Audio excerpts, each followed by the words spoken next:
Dr. Mustafa, Dr. Shaheen, past presidents, directors, members, and guests of the Empire Club of Canada.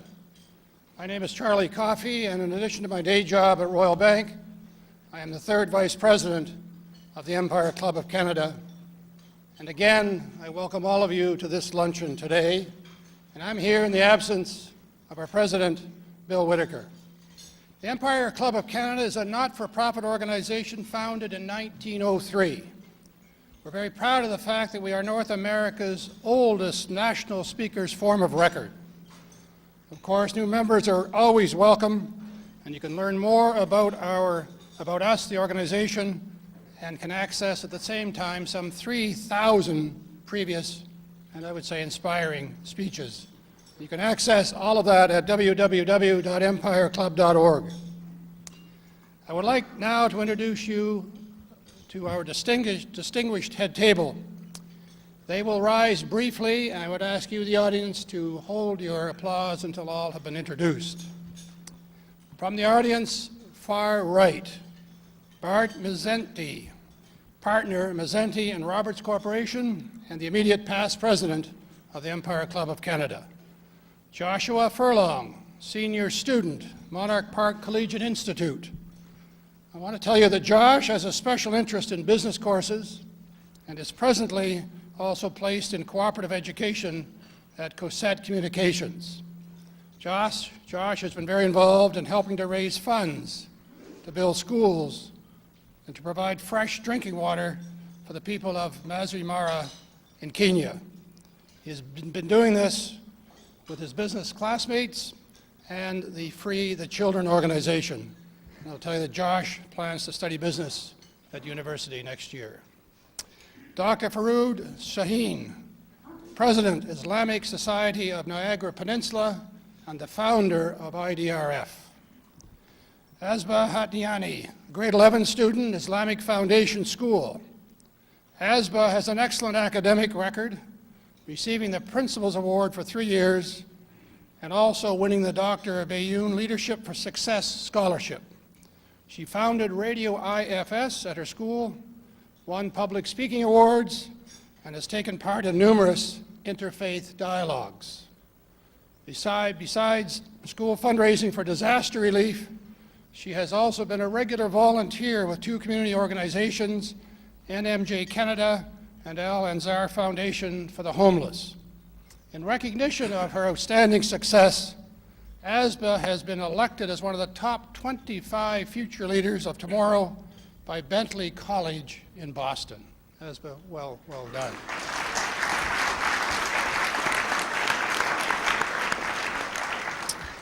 There is another equally accomplished student in the audience who is also a winner of the Bentley Leadership Award. His name is Mohsen Jalani.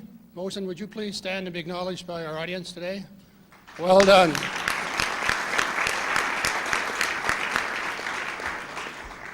The future indeed is in good hands. Harold Braithwaite, Executive Director of the Retired Teachers of Ontario and the Chair of the Nelson Mandela's Children Fund.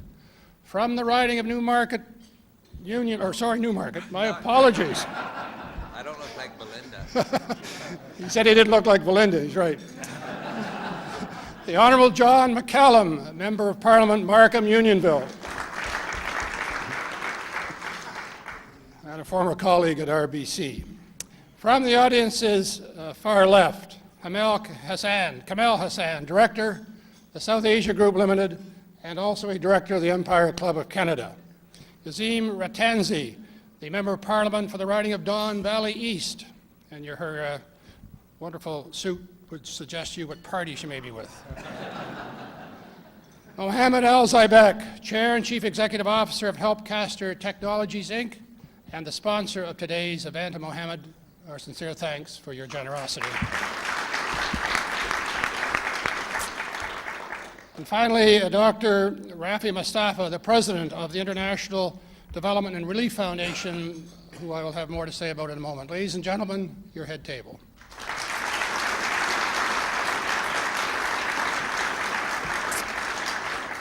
Prior to introducing Dr. Mustafa, let me share with you a few words about an organization that I just learned a little bit about 6 months to a year ago, and it's the IDRF. It is a gem, I would tell you, in this country and around the world. IDRF is a registered Canadian humanitarian organization that implements relief, aid, and development projects overseas to help vulnerable people improve their living conditions and enhance self-sufficiency. IDRF projects are carried out in accordance with Islamic principles of human dignity, self-reliance, and social justice. Let me repeat that. They are in accordance with the Islamic principles of human dignity, self-reliance, and social justice. To me, they sound like Canadian principles, like our principles. In parts of the world that are affected by natural disasters or wars or conflicts, IDRF provides survivors with immediate needed relief aid such as food, water, and clothes, shelter, cooking facilities, and medical aid. In countries where there are areas of protracted poverty, IDRF assists communities with development aid such as primary education, basic health care, access to clean water, microcredit, and training for small business. Since its inception in 1985, IDRF has sponsored hundreds of development and relief programs in 21 countries in Asia, Africa, the Middle East, and Eastern Europe. The work of IDRF is supported by the Canadian International Development Agency and by Canadian men and women from all walks of life. Our guest speaker, Dr. Rafi Mustafa, received his PhD in chemistry from the University of British Columbia in 1969. He specialized in computer simulation of molecular structure. He spent 4 years at the University of Toronto and the University of Windsor as a National Research Council postdoctoral fellow. During the years that followed, he was engaged in research and teaching at the University of Licensure in England and the University of Sindhu in Pakistan and the University of Khartoum in Sudan. He left the academic world and started his own IT company in 1991. At present, he is the CEO of Indus Systems and serves on the boards of several not-for-profit organizations, and today he is the president of IDRF. Please join me in welcoming Dr. Rafi Mustafa to the podium.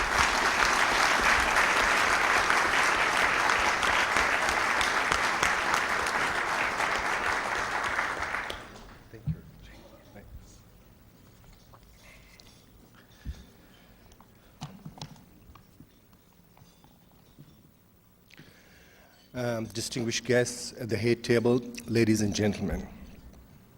It's a great honor for me to be here this afternoon, and I'm thankful to the Empire Club of Canada for this opportunity. I would also like to thank Helpcaster for sponsoring this event. Let me tell you a little bit about IDRF.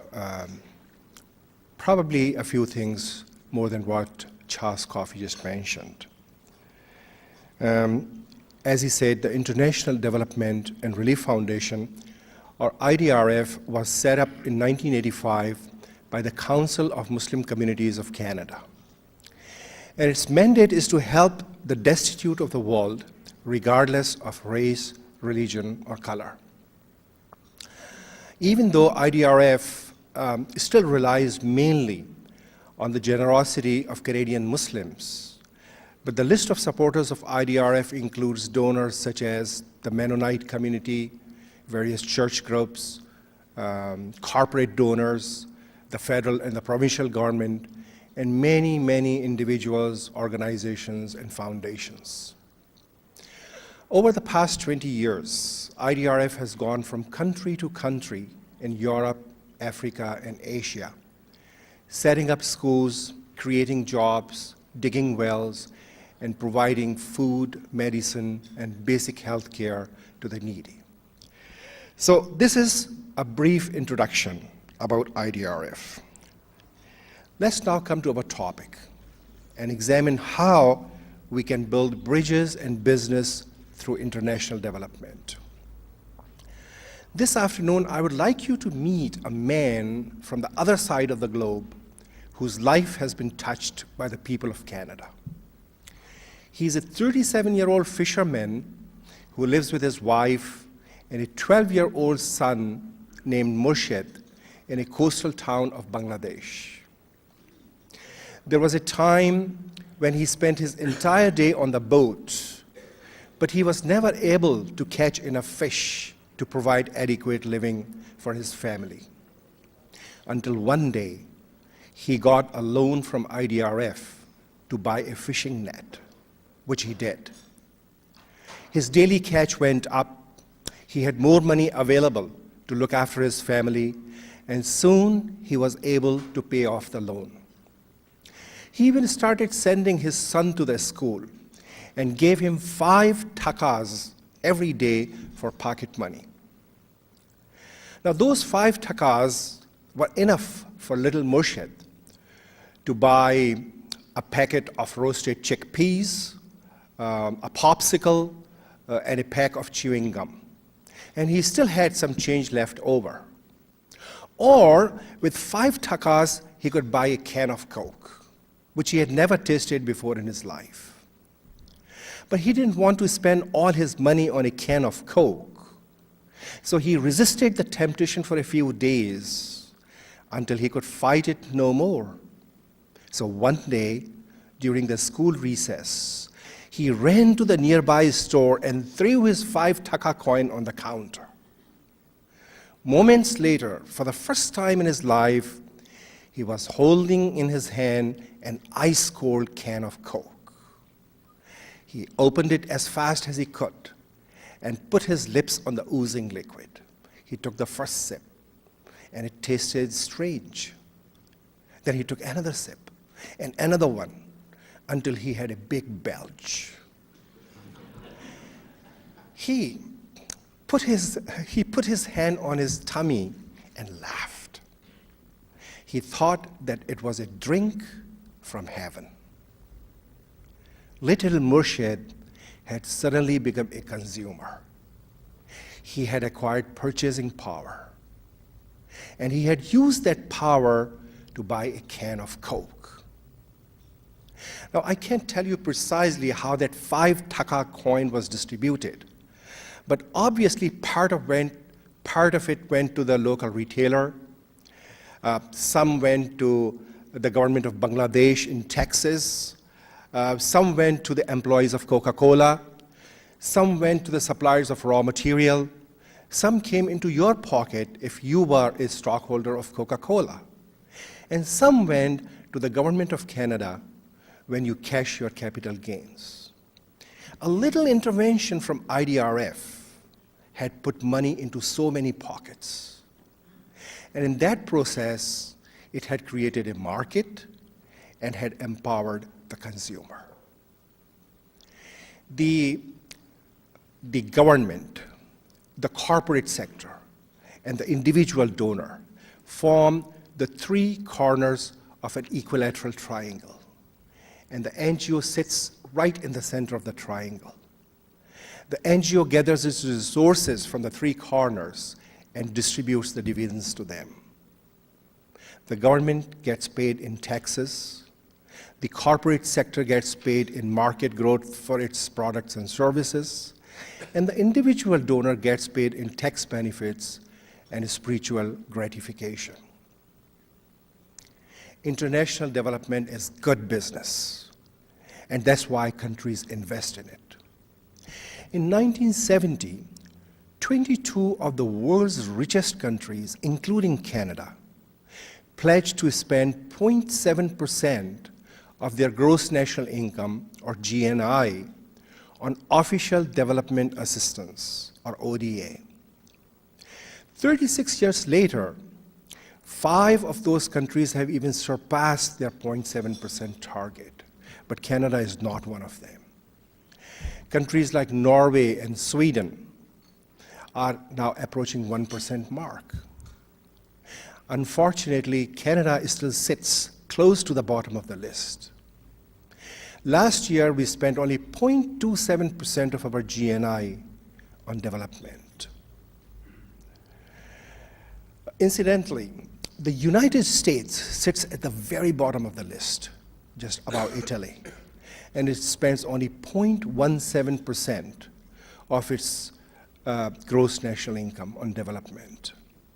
Now, can you imagine what the world would be if the US were spending 0.7% of its GNI on development?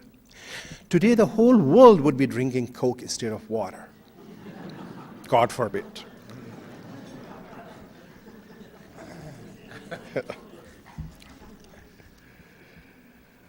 If we want to be relevant on the global village, we have to learn how to do business. Now, apart from creating markets and empowering consumers, international development generates a tremendous goodwill for the donating country. Let me give you the example of Afghanistan. Not many of us are aware that parts of Afghanistan have gone through 7 years of drought and famine. The farmers stopped cultivating their land as they went through the rainless years. Their livestock was wiped out due to disease and starvation. Their communities were disintegrated. Their villages were abandoned as people became nomads and started wandering in search of food and water. Finally, the rains started coming. But by that time, it was already too late. The farmer had no seed to sow and no ox to pull the plow.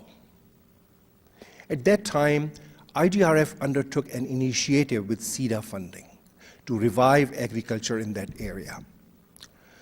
2 years ago, I had the opportunity of spending some time with a farming community in the province of Balkh and Faryab in Afghanistan. I noticed that when our interpreter introduced me to the people, he mentioned the name of Canada. And they came forward to embrace me with a smile. Later on, I asked the interpreter why they were so excited when they heard the name of Canada. And he said that a year ago, the farmers had received the seeds provided by IDRF. And they had a bumper crop of wheat. The price of wheat came down tumbling, and bread was selling at less than half the pre-harvest price throughout the province. When people were told that the seed was provided by Canada, they found out that there is at least one country in the world beyond their borders, and it's called Canada. This is what a global village is all about. Humanity has common destiny, and we have no choice but to join the world for our own survival, because our survival depends upon the survival of others. We have to make sure that our markets are not demolished and our trading partners are not destroyed by waging wars and promoting conflict. Canada has always been known for building bridges, and we must stay on that path if we want our future generations to survive. If there is fire in one corner of the global village, we must dispatch fire engines from our corner. Otherwise, the fire will sweep through the entire village. I would like you to meet another man from the other side of the globe who taught me what a global village really is. I met him recently in an earthquake relief camp in Pakistan. As I talked to the people around me, I noticed that he stood silently behind the crowd. I wanted to talk to him, but he did not come forward. Finally, when I was leaving, he came forward and shook my hand. He asked me where I had come from, and I told him that I was from Canada. He said, "You know, I used to be a school teacher here before the earthquake, but now I don't have anyone left to teach. All my pupils are dead. My entire family died. My parents, my wife, my children, my sisters, they are all gone. And I'm left all alone in the world." At first, I was devastated and didn't know how I was going to live. But it is people like you coming from thousands of miles to help us who have given me will to live. I have met the Americans and the Russians and the Chinese and the Japanese and the Indonesians and the Turks. The whole world is here. And this has strengthened my faith in humanity. I wish I could hug each and every one of you and tell you that I have decided to live so that you will not be disappointed. And I have come to the realization that in spite of all the wars and bloodshed around us, we are all one, and we can feel the pain of one another as if it is our own pain. Thank you very much.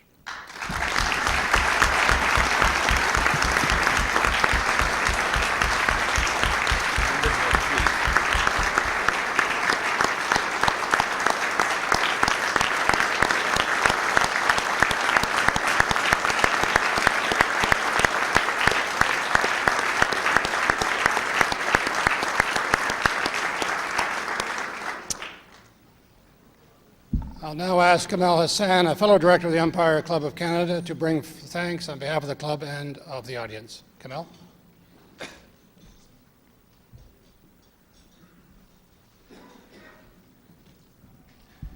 Mr. Past President, distinguished guests, fellow members, and guests of the Empire Club of Canada, I have the honor to express your formal thanks to Rafi Mustafa, President of the IDRF, the International Development and Relief Foundation. Dr. Mustafa, I believe you're the first Muslim speaker at the Empire Club since Dr. Hadia Shakil spoke to us in 1980 on Islam, myth and reality. Although many myths still exist in Canada about Islam, it is a pleasure to see and hear from a Canadian such as you and a Canadian organization such as the IDRF who are free of those myths. Your success shows that Canadians are willing to truly help the needy, regardless of color, creed, ethnicity, and religion.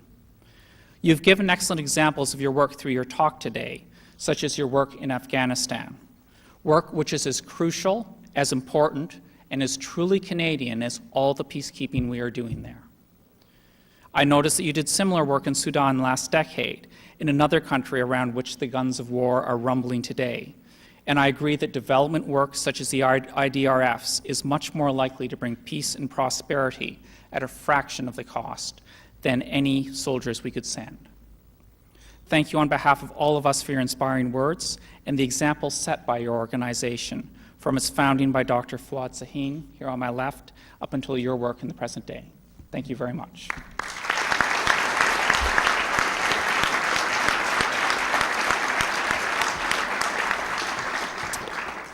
Dr. Mustafa, every year the Empire Club of Canada Foundation publishes a book of that year's speeches.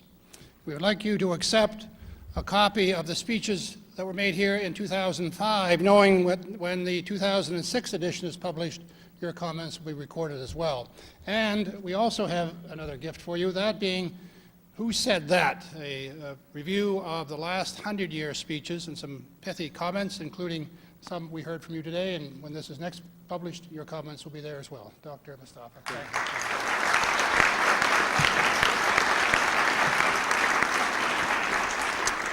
Ladies and gentlemen, on Tuesday, June 6th, we will be hosting the top 20 under 20 Canadians, moderated by Aquila Peoples of Youth in Motion.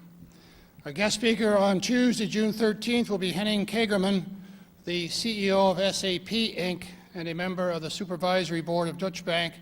And our final luncheon speaker of the year will be Leonard Asper, President and CEO of CanWest Global Communications, on Thursday, June 15th. I welcome you to be with us for these stimulating events. In fact, I hope all of you decide to become a member of the Empire Club of Canada. It is one of the most affordable and intellectually treats you can find anywhere. There are membership applications at your tables and at the reception desk outside. A reminder that our luncheon today is being broadcast live on Rogers Television and will be repeated. Our luncheon meetings are also broadcast or rebroadcast across Canada on CPAC, and you can view a webcast of today's luncheon on our website at www.empireclub.org. Now, before closing, my sense is that there are many Canadians here for many in the audience who chose Canada when they left their native lands. As a Canadian, I simply want to say thank you for choosing this great country and contributing so much to what we stand for, as we heard from Dr. Mustafa.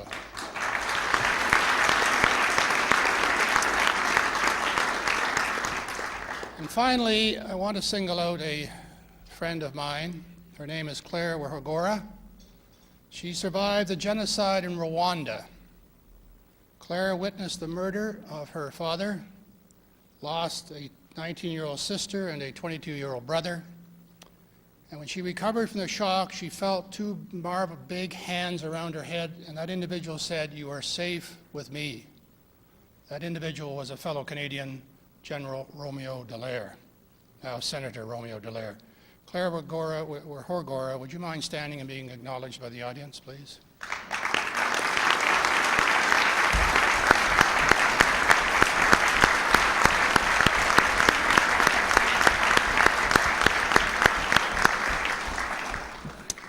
Good to see you, Claire. Just a week or so ago, I was able to organize a reunion between Claire and General Dallaire. It was a very emotional event, for sure. And thank you for choosing Canada when you left Rwanda. Ladies and gentlemen, that concludes today's luncheon. Thank you for being here, and we'll see you at the next event, hopefully. Good day.